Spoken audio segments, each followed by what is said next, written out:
Alright, so here are 4 videos. Let's drag them into our timeline. Now I'll just delete the audio track, but you don't have to. Now we'll do this.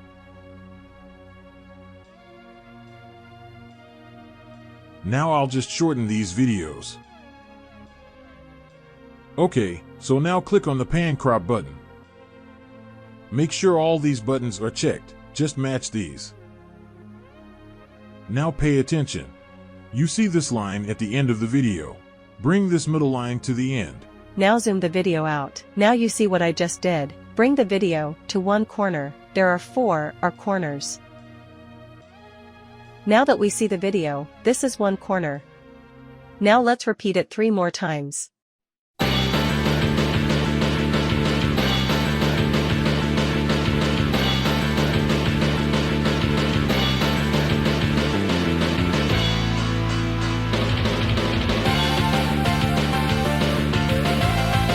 One video goes on top left, and the other goes on top right, bottom left, and bottom right.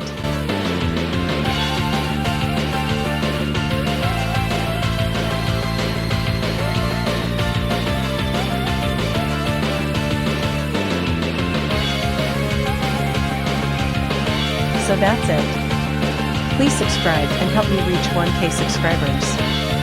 Thank you for watching.